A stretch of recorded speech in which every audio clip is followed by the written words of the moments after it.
Good morning and welcome to Recipe for Success.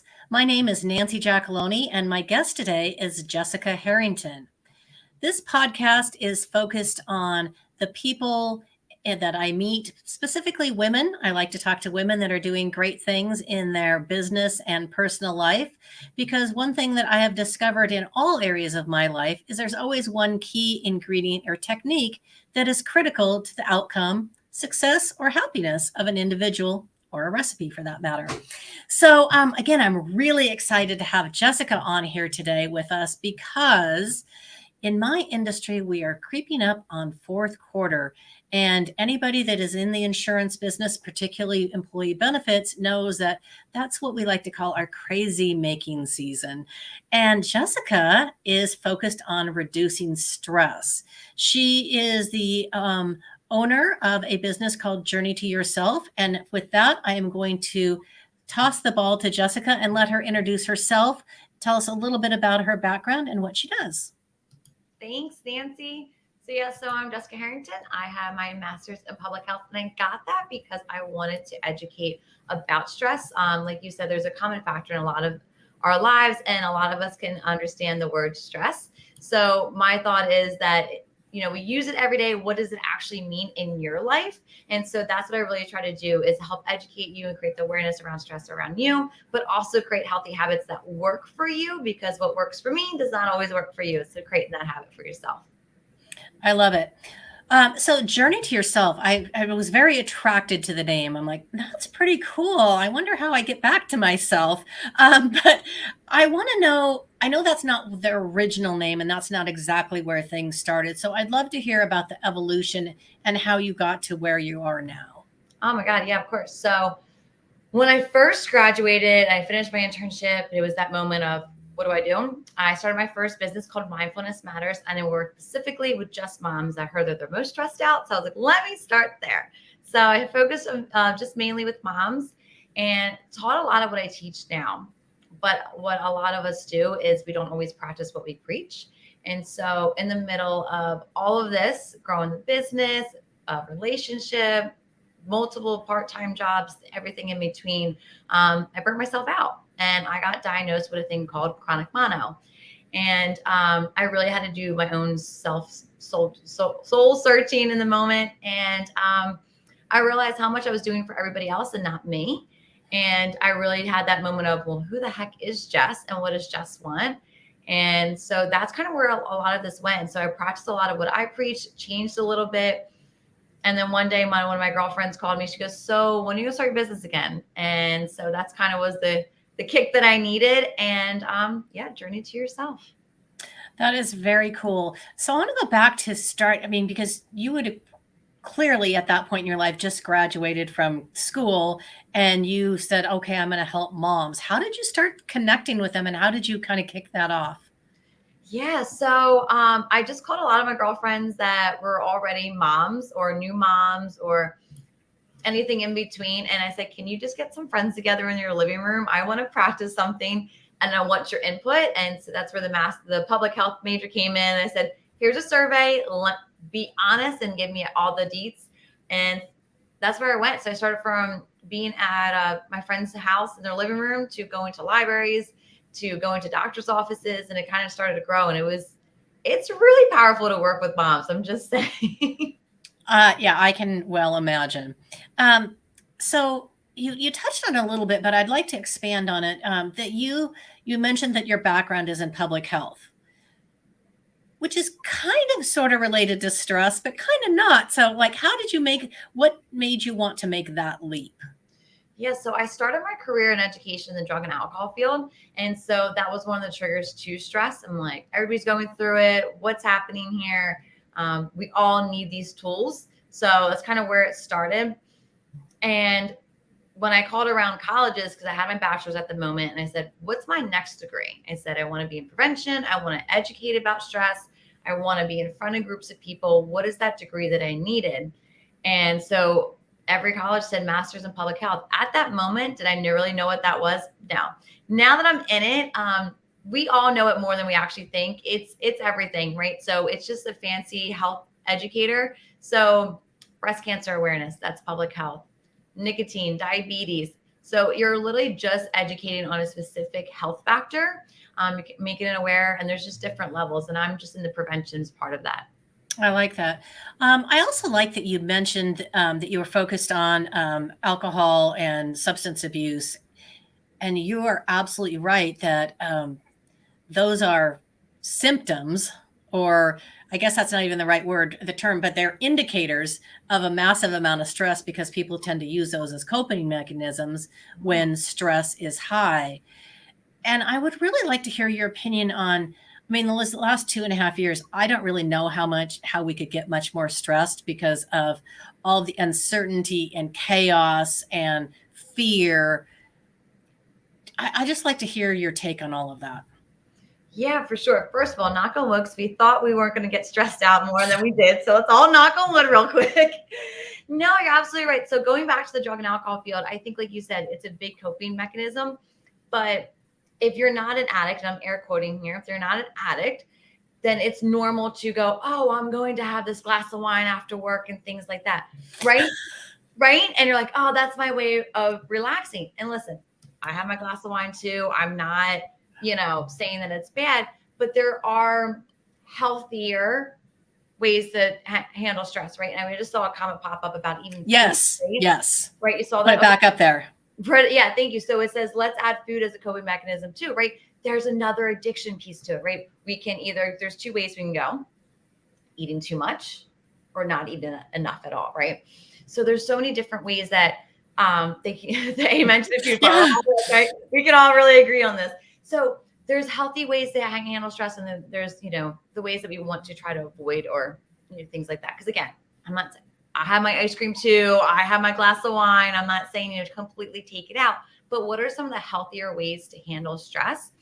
And so that's kind of where that working in the drug and alcohol field really came from, because a lot of us in that field would go home and have a glass of wine and would tell our patients not to do this. So what are we missing? And why is it normal for us, but not normal for them? Right. I forgot your second question. I was just talking about during this pandemic. Yes. As the levels of stress because of all the uncertainty. So I'd love to hear your take on all of that. Yeah. Sorry. I was trying not to go on a tangent. No, tangents are good. We love them. I want to answer her question. So the second piece, the biggest piece about the pandemic, what happened was stress was always here. None of this is new. Mental health is not new. Stress is not new, right? These negative coping mechanisms, they're not new. They always have been around. What has happened, though, is that we've been faced to look at them. We've been isolated at home. So that person, husband, significant other that we've been trying to avoid is always right there. That space, that house that was so big before is now so small. Those feelings that we were, pushing down and distracting with work, with parties, with events, with everything in between are now in front of us. So awareness was super huge, but because we didn't establish healthy boundaries pre-pandemic, and now we're facing with everything. And then of course, social media and everything, and then the news and all that, and then feeling isolated, not having a support system, it felt lonely. So not only are you learning more about yourself, not liking probably yourself because you're realizing how much you've pushed down, you're now lonely with this. And now you don't have the tools or know where to turn when it comes to this. Yeah, such a great point. A couple of weeks ago, I did a podcast on aging and changing in the public eye. And the reason that it came up was, well, I'm aging, in case you couldn't tell. I mean, we all are. Well, let's face it. I mean, that's the goal, right? To get older. But what prompted it was we now see ourselves all the time because of social media, because of, Facebook throws up a picture of us from 10 years ago. And I think that's added extra layers of stress to our already stressed out brains because we're not really sure what to do with all of that. Again, if we dial if we go back 20 years, people didn't see pictures of themselves all the time. They had to open up a scrapbook if they wanted to see a picture of themselves. So I think they accepted changes a lot more than people are now. There's a scramble for comparing themselves to each other, comparing themselves to the person they were 5 years ago, 3 years ago, whether that be aging, whether that be weight changes, whether that be physical, job, marital. And I'd love to hear how all of that really kind of ties into the stress component. I love that because education also important, equipping people with these. Yeah. Sorry. That's okay. But no, it's great because what you're saying is, again, everything's in our face again. But another piece to what I teach is self-love, because I truly believe self-love and stress management go hand in hand. And I'll tell you why, because the way we perceive ourselves is how we're teaching others to love us, right? So basically, I set the standards for how others treat me. But if I don't love myself, that relationship's not going to be happy. That job's not going to be happy. I'm not going to be happy, right? So I have to start within, and that's really hard. It is. Right? Because we look to others for validation. We look to others to make us happy. Again, going back to significant other, because it's really easy to use this example. We go to our significant other going, I want you to make me happy. Do this because it makes me happy. But we don't always say a specific thing. This makes me happy. Do this. When you help me with the dishes, that makes me happy, right? When we sit outside with a cup of coffee, that makes me happy. But for me to know and actually really know that these things make me happy, I need to spend time with myself. I need to spend healthy time with myself. And what does that look like? Because again, I could tell you, I love reading. I can sit up for hours reading. But a lot of people go, please don't ever bring me to Barnes and Nobles. I do not want to be in there. So what is it that makes you happy on a daily basis? Because when we learn more about ourselves, we are then able to communicate to others our wants and needs. Bravo, amen, and all the kudos on that. That is spot on, and I love how you phrase that. It really does put a really good perspective on it. I think we all know that we always say your partner can't read your mind. You have to tell them what you need. But that's true of your friends. It's true of your children. It's true of your parents. It's true of your coworkers. The more we know ourselves, our journey to ourselves, the more we are comfortable with that and expressing, this is what I need. And I like that you really quantified that, because not just I want you to do the dishes because I want to see you do the dishes. I want you to do the dishes because it makes me happy. That's something that helps our relationship, and that makes me happy. And I think that really putting words to those things is super important. No, it's absolutely, it's so true, because putting words to it is really important. I love that you brought that up, because this could even be brought up in arguments, which we have, right? We're not always going to see eye to eye. When stress is involved, when I come home, maybe a little bit bickering, things happen.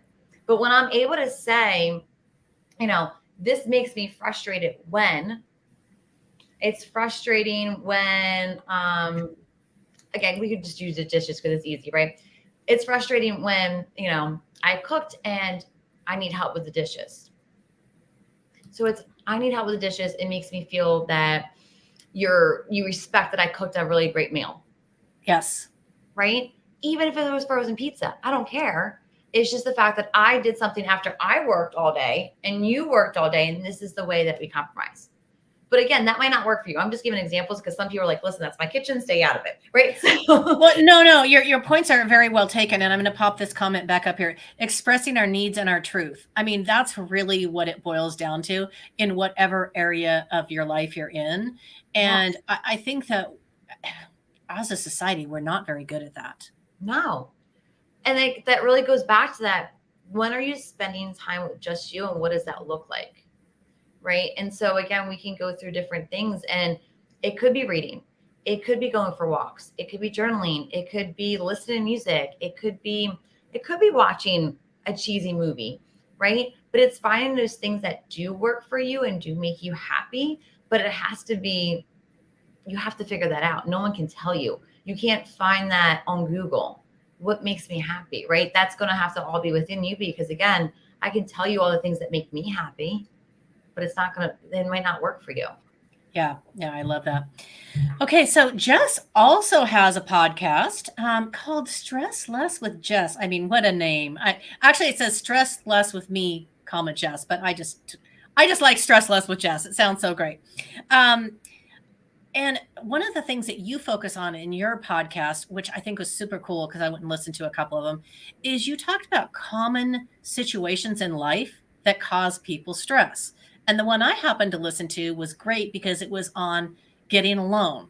And as I was listening to this, I felt like I was getting stressed because I have no issues getting a loan, but I'm always afraid the little gremlin in my head is going to say something happened, something terrible you don't know about, and you're not going to be approved. And so I would imagine that I know that I have my ducks in a row. I know that my credit's good. I know it should never be a problem, but I still get stressed. So what brought the idea about of talking to different professionals in different areas to talk about how stress plays into those different avenues and environments? So 2 seconds, I won't go on a tangent, I promise. But yes, so the first thing is we were taught, and I don't know if you heard the same, but I know a lot of us have, prepare for the worst and hope for the best. Yes. So it's nice. And I think the person that said it, wanted to be like, in the sense of like, hey, be calm. It's okay. You'll be prepared. But what we're doing is that we're thinking about the worst the whole time, right? So just a small tangent, put that to the side. We can play with that one later. But in the sense of the podcast, I kind of happened on its own. I started my season with focusing on hobbies because I really believe hobbies and stress go hand in hand and relieving stress. But I had a couple of business owners start emailing me saying they want to be on the podcast, talk about what they do because they feel like they can help my clientele. And so talking to them, realizing, yes, we're all out there trying to solve a problem, right? And so a loan might be, I don't want to say a problem, but a trigger for you, right? So having to listen to somebody that can kind of step through the progress and teach you saying, these are common stressors. These are things that, might be the woes for you. Here's what you can do, right? So, and being able to have that kind of HUD, a place for you guys to kind of just go and say, okay, this is the thing I need to know more about. This is for me, right? Contact, things like that. But we're all out there trying to help people. And I think that was kind of my biggest goal too, is that there is a lot of negativity out there, but kind of showing the good that we're all just trying to help and support one another. Well, in my business, we provide employee benefits. We work with healthcare, with medical insurance. And when people have claims, it can be extraordinarily stressful and they don't know where to go or who to talk to. And they feel stuck because all of a sudden there's this bill. They don't know what to do about it. They're afraid to call somebody because they don't want to appear stupid. I think that's a common actually contributor to a lot of people's stress is they're afraid of actually exposing themselves and making themselves vulnerable and asking for help. Do you see that? Oh my goodness, yes. And super easy plug, Brene Brown, she talks about vulnerability all the time, right? But you said something there too. A lot of us don't look stupid. And so if we are telling ourselves, going back to that self-talk, self-love, if I'm telling myself when I bumped my knee into the desk or when I stumbled over a word over this podcast, I'm like, oh, Jess, you're so stupid. You're so dumb. Oh my God, they're not going to want to listen to you. You're so stupid. The rest of the day, I'm going to look for validation. So if I'm calling the claim officer or I'm calling, the electrician company, I'm going to look for ways for them to validate me. Oh, I'm stuttering. Yep, there it is. They think I'm stupid. Oh, they pause on their conversation. They think I'm stupid. They ask me a question and they know I'm stupid. So I'm going to look for validations. If I start to tell myself that I'm strong, I'm independent, I know what I'm looking for, I know I can try to find the answers, I'm going to look for that validation. So what validation are you looking for throughout the day?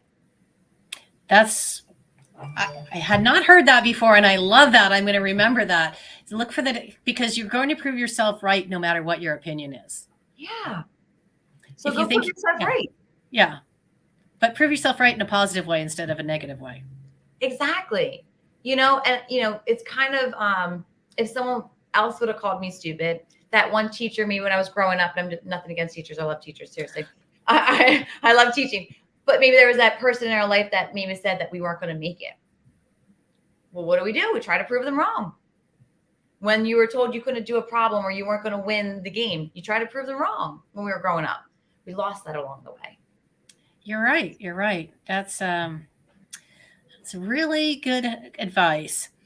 Okay, so can you share a couple? I think you've already done a few of them, but I'm going to ask for more anyway, because that's just this is how I roll. I'm going to ask for more. So can you share a few simple techniques for people to help reduce stress throughout the day? Because we all encounter stress on a daily basis.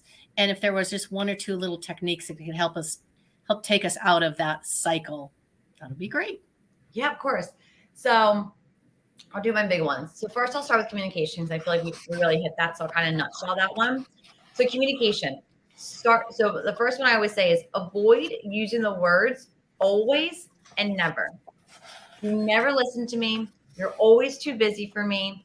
Always, always, always, right? Never, never, never. And what happens is then we become defensive.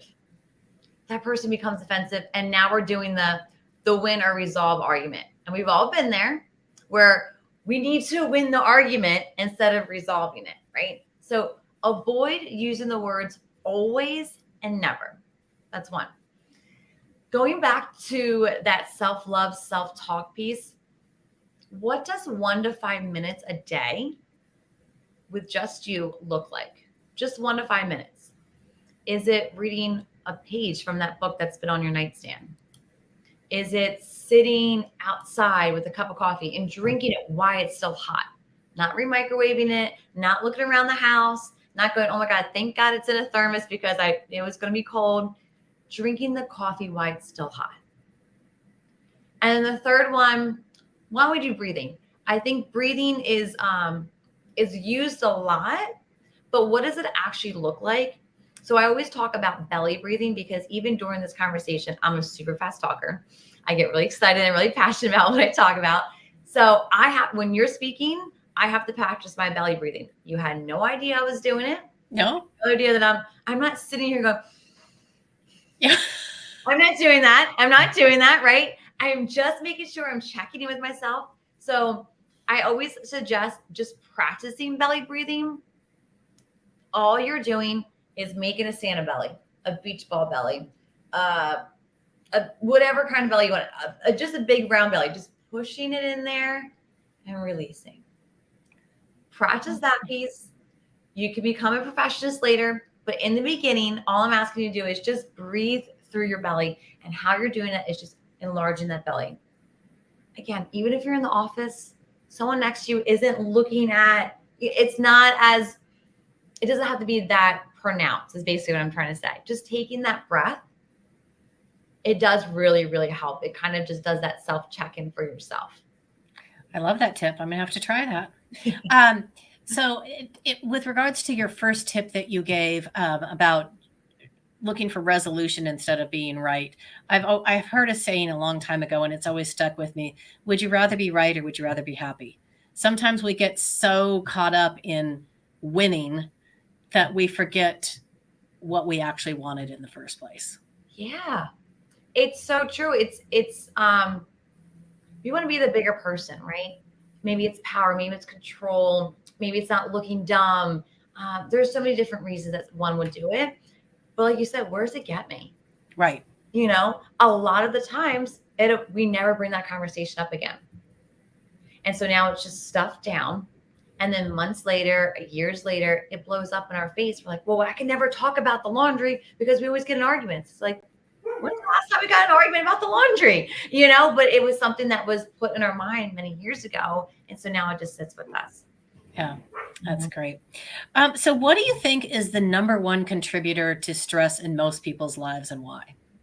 Oh, I would say so many things are coming to my mind right now. There's a couple in my mind, so I'll say a couple. I would say one would be we're trying to do it all. But what we're not trying to do is take care of ourselves. So I would say that's the biggest one. So we're doing a lot for everybody, but not us, not ourselves.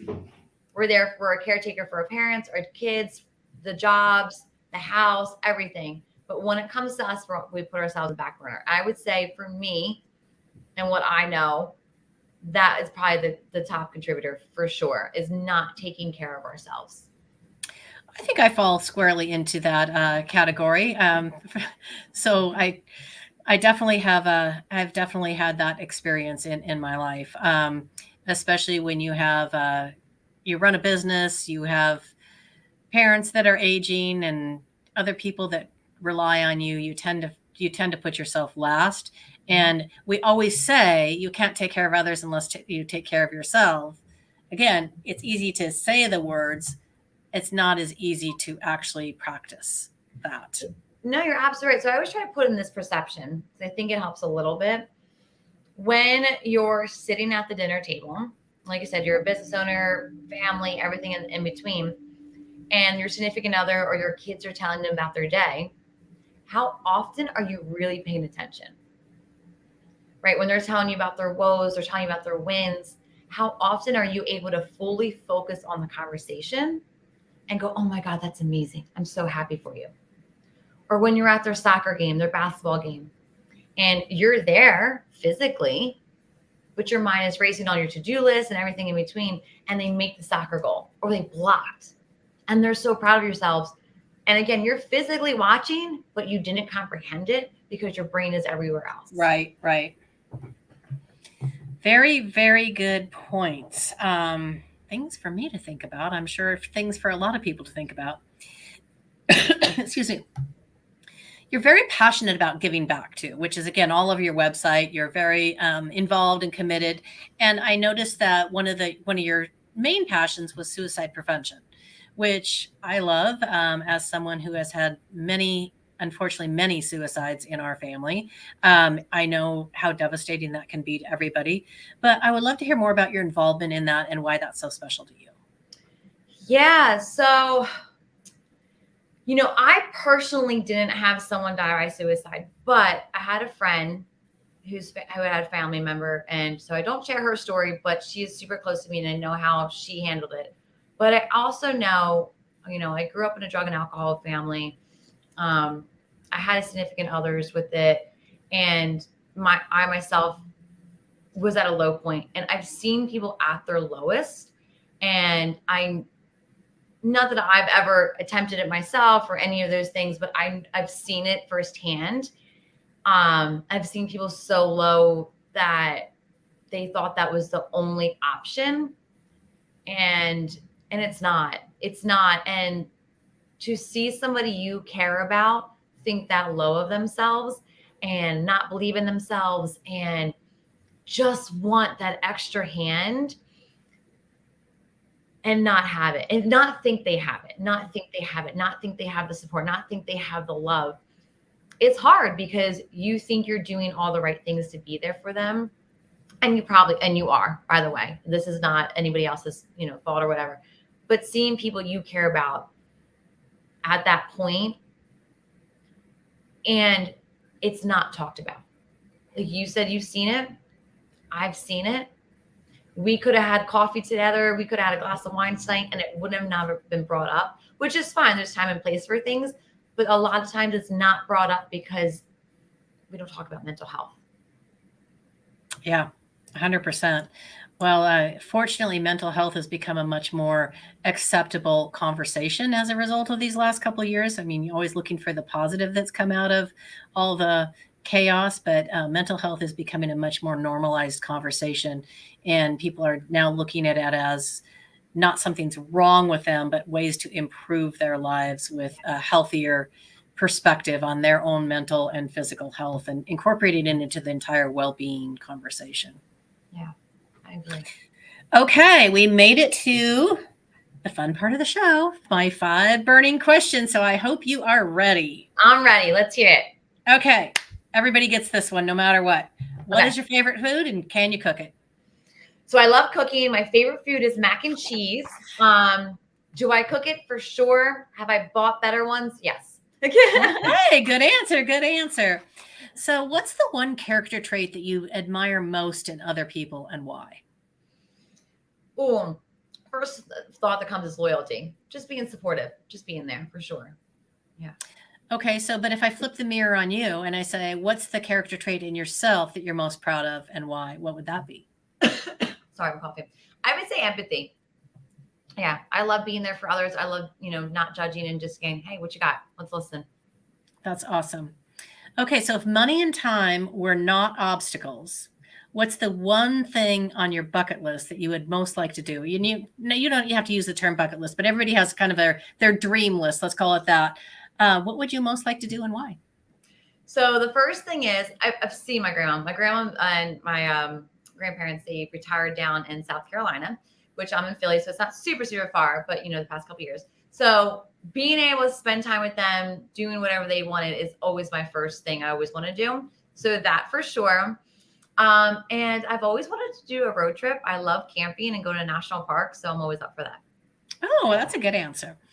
So here's a fun one. What's your secret talent or something people would be surprised to learn about you? It's my funny talent. I'm really good at getting lost. I'm not really good at directions. I don't know if it's like a talent. I mean, I think it's a talent because a lot of people make fun of me for it, lovingly. But I would say that. Trying to think. I'm gonna go with that for a little bit. And you know what? I can read a lot. I can really read a lot. Like books can just be out. So yeah. That's awesome. I'm okay driving, not getting lost, but if you put me in a mall, I have no idea what direction I'm headed. I don't know what it is about that. My husband would always just come behind me and turn me the other way. He's like, "You have no idea where you're going, do you?" And I'm like, "No." So, I don't know. Okay, last question. Who is the one person, famous or otherwise, that you would most love to sit down, have a cup of coffee, a glass of wine with, and just have a really great conversation?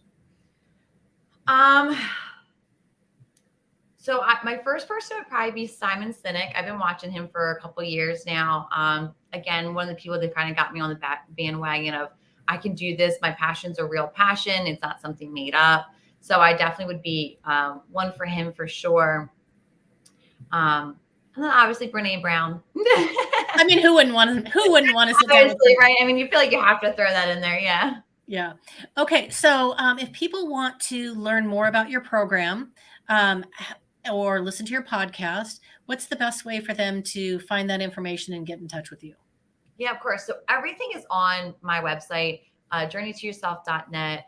The fundraiser for the suicide prevention awareness is on there. All my podcasts that I've been on or my current episodes are all on that website. And even the contact information is all on there as well.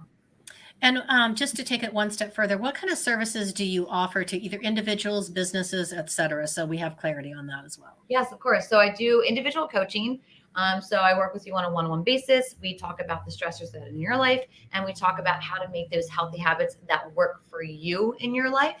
And then the second piece to my business, along with speaking, I work with corporations and educate their employees. Same thing, stress management, communication, time management, either one-on-one with employees or providing monthly workshops. Amazing. Amazing. Well, this has been such a fun podcast. Thank you, Jessica, for coming on. I don't really know what I just said there. It was supposed to be Jessica. It came out like Jessica or something. So sorry about that. But anyway, this was very informative, very enjoyable. I know I personally learned a lot, and I'm sure that my audience did as well. So thank you so much. And everyone else, I will see you next week. Thank you.